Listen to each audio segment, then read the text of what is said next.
साथियों, all everyone, एक बार फिर से आप सभी का स्वागत, वंदन और अभिनंदन है।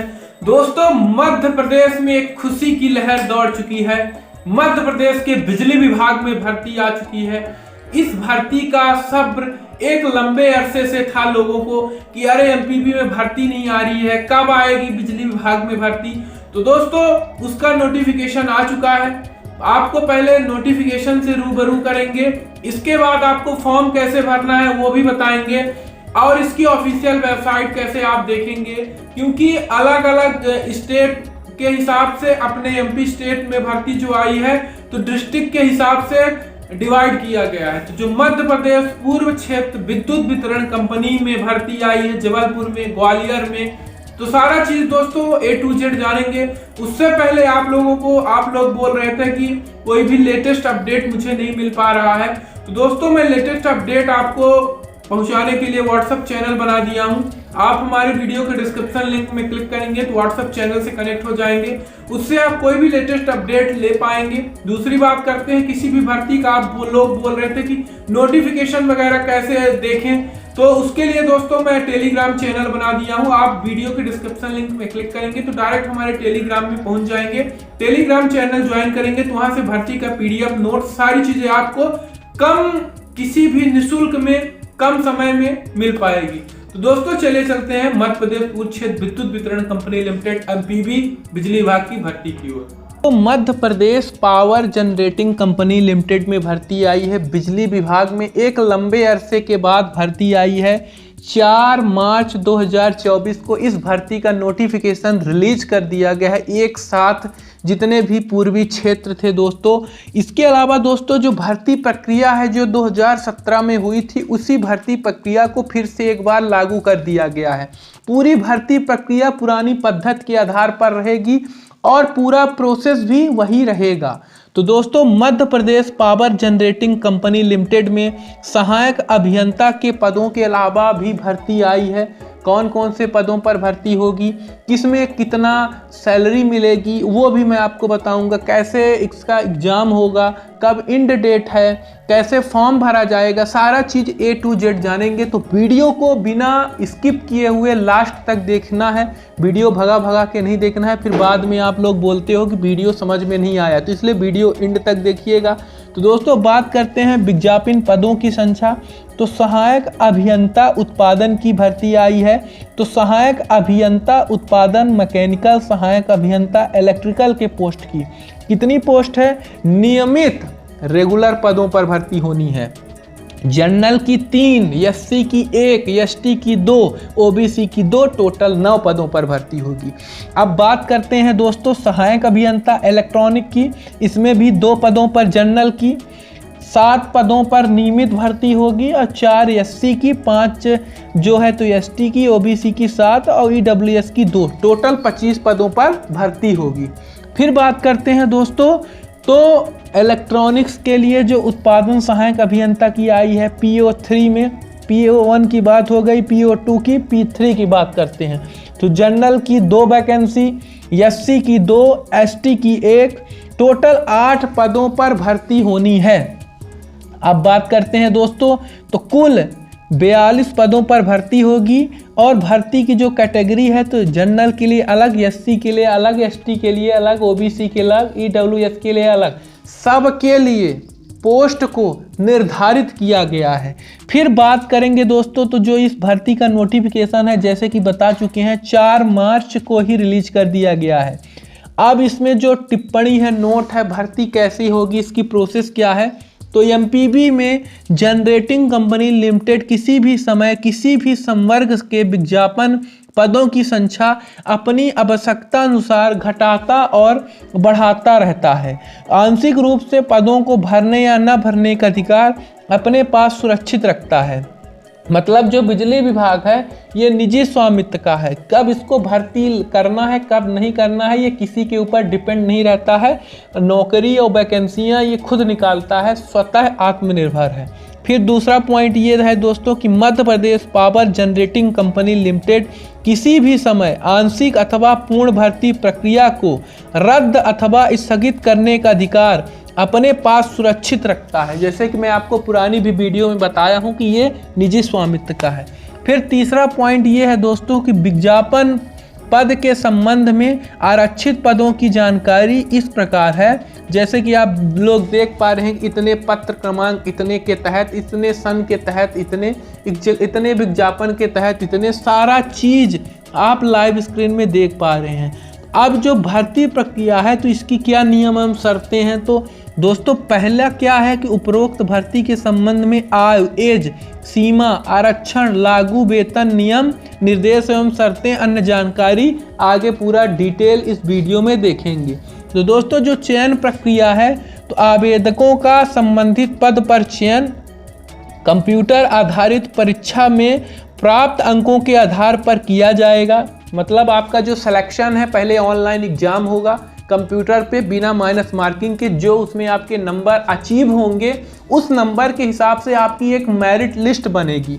तो दोस्तों उस मेरिट के हिसाब के बाद आपका क्या होगा, आपका डॉक्यूमेंट वेरिफिकेशन होगा, फिर आपका फाइनल लिस्ट बन जाएगी। आप तो दोस्तों फिर आगे बात करते हैं कि जो इसका एग्जाम होगा ना तो वो कंप्यूटर में बहुविकल्पी के रूप में होगा, एक क्वेश्चन एक नंबर का रहेगा। फिर इसके बाद दोस्तों मेरिट तैयार की जाएगी कि किस पद में कितने विद्यार्थियों का सिलेक्शन हुआ, कितने के आधार पे मेरिट हाई जा रही है, उसके आधार पे मेरिट को बना दी जाएगी। मान लो सपोज दैट 10 पोस्ट है। अब इसके अलावा दोस्तों पहली बात कर लेते हैं कि कंप्यूटर आधारित परीक्षा किन किन शहरों में होगी। तो कंप्यूटर आधारित परीक्षा मध्य प्रदेश राज्य के शहरों में आयोजित की जाएगी। आवेदकों को ऑनलाइन आवेदन पत्र में आप जिस डिस्ट्रिक्ट से बिलोंग कर रहे हैं, आपका जो जिला है, जिस शहर से आप बिलोंग कर रहे हैं, तो फॉर्म भरते समय आप उसी शहर को भरिए ताकि आपका जो परीक्षा केंद्र है आपके नज़दीकी स्थान में हो, तो आपको परीक्षा देने में भी आसानी रहेगी। कहीं आपको दूर जाना नहीं पड़ेगा, जैसे सागर पहले एग्जाम होता था, सागर जाना पड़ता था, इंदौर, और बच्चों को जाना पड़ता था विदिशा, तो आपके नियरेस्ट लोकेशन में एग्जाम भी होगा। कुछ इस तरीके से दोस्तों भर्ती का जो पूरा क्राइटेरिया है बनाया गया है। इसमें एक चीज और है, आपको जब एग्जाम देने जाना है या फॉर्म भरते समय भी आपको अपना एक आइडेंटिटी प्रूफ लगाना है, जैसे Aadhaar card, PAN card, voter ID card. इनमें से दोस्तों आपको मात्र एक आईडी प्रूफ आपको अटैच करना है, पासपोर्ट साइज फोटो। और इसके अलावा दोस्तों जब आप परीक्षा केंद्र पर जाएं तो पूरा मदिरा और नशीलों पदार्थों का सेवन आपको नहीं करना है। यदि आप करते हैं तो उस दिन ना करें। यदि आप ऐसा करते हैं तो आपको परीक्षा केंद्र में बैठने की अनुमति नहीं दी जाएगी, आप परीक्षा से वंचित रहेंगे। अब बात करते हैं दोस्तों जो अनारक्षित वर्ग के आवेदक जो फॉर्म भरेंगे ऑनलाइन, तो उसकी फीस कितनी है, तो 1200 रुपये फीस लगेगी अनारक्षित पदों पर।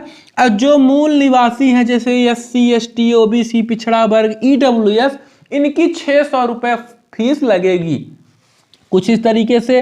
और जो भर्ती प्रक्रिया है दोस्तों, आवेदन शुल्क नॉन रिफंडेबल है तथा किसी भी स्थिति में वापस नहीं किया जाएगा। अब आप सोचो कि मैं फॉर्म भर दिया, हमारी जॉब लग गई, अब मेरा फीस रिटर्न ना जाए। सपोज दैट मैंने फॉर्म भर दिया, एग्जाम दे दिया, अब मेरा फीस वापस चाहिए, तो आपका फीस रिफंडेबल नहीं होगा, ये पहले ही आपको बता दे रहा हूँ। फिर दोस्तों आवेदन शुल्क का भुगतान केवल ऑनलाइन के माध्यम से आप कर सकते हैं, चाहे आप अपने नेट बैंकिंग से कर दें, डेबिट कार्ड से कर दें, क्रेडिट कार्ड से कर दें। यदि आप UPI चला रहे हैं, फोन पे, गूगल पे, पेटीएम, इनसे भी आप पेमेंट कर सकते हैं फॉर्म भरने के बाद। अब सबसे बड़ी मुद्दे की बात यह है कि फॉर्म भरेंगे कैसे। तो दोस्तों आपको जो फॉर्म भरना है तो MP ऑनलाइन से फॉर्म भरना है। आप इसकी ऑफिशियल वेबसाइट MP ऑनलाइन में जाएंगे तो MP ऑनलाइन में वहां पे इसका पोर्टल खुल के आ जाएगा, तो वहां से आपको फॉर्म भरना है। मैं आपको बता दूंगा, आप वीडियो एंड तक देखिए, मैं पूरा बता दूंगा कि इसकी वेबसाइट क्या है, कैसे फॉर्म भरना है। तो दोस्तों जो ये बात है कि आवेदन शुल्क अन्य शुल्क जैसा लागू है, एक बार भुगतान करने के बाद किसी भी परिस्थिति में वापस नहीं होगा। किसी भी आवेदक द्वारा किसी पद हेतु एक से अधिक आवेदन प्रस्तुत नहीं किए जाएं। आप अब 3-4 ट्रेडों की पदों पर भर्ती हुआ है, आप 3-4 में आप फॉर्म भर दिए, लेकिन ऐसा आपको नहीं करना है। इसमें केवल आप एक ही पद में फॉर्म भर पाएंगे, तभी आपको एग्जाम देना है। यदि आप 4 पद में फॉर्म भर के एग्जाम चारों पद में देने जा रहे हैं तो आपका ज्वाइनिंग के समय आपको रोक दिया जाएगा, आपके खिलाफ दंडात्मक कार्यवाही की जाएगी, क्योंकि ये नियम रूल के विरुद्ध है एमपीबी के। आवेदक केवल ऑनलाइन के माध्यम से ही फॉर्म भर पाएगा। उसकी वेबसाइट www.mponline.gov.in पोर्टल। अब इसकी ऑफिशियल वेबसाइट फॉर्म भरने की https www.iforms.mponline.gov.in पर आप जाएंगे तो इसका पोर्टल आपको लिंक अवेलेबल मिल जाएगा, यहाँ से आप फॉर्म भर पाएंगे बड़ी सहजता से। फिर बात करते हैं दोस्तों, ये साइट आपको दिख रही है, मैं आपको अपने वीडियो के डिस्क्रिप्शन लिंक में साइट मेंशन कर दूंगा, इस भर्ती का पीडीएफ मेंशन कर दूंगा, इस भर्ती का लिंक मेंशन कर दूंगा, क्योंकि दोस्तों आप लोग लगातार कमेंट कर रहे थे कि सर हमें किसी भी भर्ती का ऑफिशियल नोटिफिकेशन नहीं मिल पाता है। तो ऑफिशियल नोटिफिकेशन कैसे मिलेगा वो भी बताएंगे। पहले बात करते हैं दोस्तों, ऑनलाइन आवेदन भरने हेतु पूरी जानकारी आपको मिल जाएगी, ये साइट है। फिर बात करते हैं दोस्तों कि आवेदक के पास स्वयं का ईमेल आईडी एवं मोबाइल नंबर होना आवश्यक है। दोस्तों जब आप फॉर्म भरें ना, आप अपना स्वयं का ईमेल आईडी डलवाएं। यदि आपका ईमेल आईडी नहीं बना है तो आप बनवा लें कैफे वालों से, 2 मिनट भी नहीं लगेगा, या खुद बना लें। और आपका स्वयं का मोबाइल नंबर और ईमेल आईडी होना चाहिए, ना कि दूसरे का आप मोबाइल नंबर डाल दो, ना कि मेल। अब योग्यता क्या क्या लगेगी फॉर्म भरते समय, तो कक्षा 10वीं की अंक सूची लगेगी, आपका मध्य प्रदेश का आप निवासी हैं, निवास प्रमाण पत्र लगेगा, आपकी कास्ट सर्टिफिकेट लगेगी, जाति प्रमाण पत्र, आप यदि SC ST OBC है तो आपकी कास्ट सर्टिफिकेट लगना है, आय एवं संपत्ति का प्रमाण पत्र, आपका बीमा की नकल भी लगेगी कि आप यदि SC ST OBC से बिलोंग कर रहे हैं, EWS का लगाए हैं तो उसका भी प्रमाण पत्र आपको लगाना पड़ेगा। यदि आप दिव्यांग हैं तो आपको दिव्यांगता का प्रमाण पत्र भी लगाना अनिवार्य होगा। इसके अलावा दोस्तों परिशिष्ट 1 के अनुसार पद हेतु निर्धारित शैक्षणिक योग्यता का प्रमाण पत्र, जिस पद पे आप फॉर्म भरने हैं उसमें जो योग्यता मांगी है उसका आपका प्रमाण पत्र होना जरूरी है, वही मार्कशीट की जीरोक्स। फिर दोस्तों आय सीमा छूट के संबंध में भी आपको आवश्यक दस्तावेज लगाने की जरूरत नहीं है, इसमें आपको एक आइडेंटिटी प्रूफ लगा देना है, आपका पासपोर्ट साइज फोटो, और उस पासपोर्ट साइज फोटो के नीचे आपकी सिग्नेचर लगेगी। कुछ इस तरीके से आपको फॉर्म भरते समय इन चीज़ों की आवश्यकता पड़ेगी। ये चीज़ आपके पास है तो अच्छी बात है, यदि नहीं है तो आप अपने डॉक्यूमेंट रेडी कर लें और अंतिम समय का इंतजार ना करें, जितना हो सके जल्दी उतना जल्दी आप फॉर्म भर लें, क्योंकि दोस्तों यदि आप अंतिम समय का इंतजार करेंगे तो बाद में सर्वर का इशू होता है। अब बात आती है कि फॉर्म भरने की प्रारंभिक डेट कब से है, तो फॉर्म ऑनलाइन भरा जा रहा है, 6 मार्च से स्टार्ट हो चुका है, और जो फॉर्म भरने की अंतिम तिथि है तो 31/3/2024 है, 31 मार्च 2024 है। उसके पहले आपको फॉर्म भर लेना है, क्योंकि यदि आप उससे और पहले हो सके भर लीजिए, क्योंकि फिर लास्ट में सर्वर का इशू, पोर्टल का लोड, ये सारी चीज़ें प्रॉब्लम फेस होती हैं, फिर हम लोग क्या होता है फॉर्म नहीं भर पाएंगे। तो दोस्तों इसकी ऑफिशियल वेबसाइट है www.iforms.in, यहाँ से आप फॉर्म भर पाएंगे, और www.mp ऑनलाइन से भी फॉर्म भर पाएंगे। दोस्तों आप लोग मेरे से डायरेक्ट कनेक्ट होने के लिए, इस भर्ती का पीडीएफ पाने के लिए मैं आप लोगों के लिए टेलीग्राम चैनल बना दिया हूं, वीडियो के डिस्क्रिप्शन लिंक में मेंशन कर दे रहा हूं। आप उस लिंक में क्लिक करेंगे तो क्रोम में पहुंचेंगे, वहां से ज्वाइन कर लेंगे आप टेलीग्राम चैनल, तो आपको डायरेक्ट में भर्ती का नोटिफिकेशन, पीडीएफ, मॉक टेस्ट, ये सारी चीज़ें आपको बेहिचक मिल जाएगी। किसी भी चैनल में जाने की ज़रूरत नहीं ना, कहीं आपको भटकने की ज़रूरत है। फिर आप लोग बोल रहे थे कि सर आप अपना व्हाट्सअप नंबर दीजिए, please send me contact number. तो दोस्तों सॉरी, मैं माफ़ी चाहता हूँ, वो मैं जल्द ही लाइव आऊँगा, जिस दिन जो भी आपकी प्रॉब्लम होगी आप मेरे से शेयर करिएगा। उसके पहले मैं ये कहना चाह रहा हूँ कि मैं आपको डायरेक्ट हमसे कनेक्ट होने के लिए, कोई प्रॉब्लम हो रही है आपको तो लेटेस्ट अपडेट के लिए मैं व्हाट्सअप चैनल बना दिया हूं, वीडियो के डिस्क्रिप्शन लिंक में मेंशन कर दूंगा। आप हमारे व्हाट्सअप चैनल से जुड़ेंगे तो डायरेक्ट आपको कोई भी योजना हो, कोई भी फॉर्म हो, कोई भी लेटेस्ट है, सारी चीज़ें आपको डायरेक्ट मिल जाएगी व्हाट्सअप चैनल के थ्रू। तो दोस्तों कुछ इस तरीके से सारी चीज़ें मैं आप लोगों की सुविधा के लिए मतलब अपडेट कर रहा हूँ देबू ऑनलाइन चैनल को, क्योंकि दोस्तों मेरा टारगेट है जो भी मैं पार्ट टाइम निकाल पा रहा हूँ, तो मैं आप लोगों के लिए यही मेरा टारगेट है कि कोई भी भर्ती हो आपको मैं उसमें सिलेक्शन दिलवाऊं। फिर मिलते हैं दोस्तों एक नई योजना, नई लेटेस्ट अपडेट के साथ। तब तक के लिए जय हिंद, वंदे मातरम।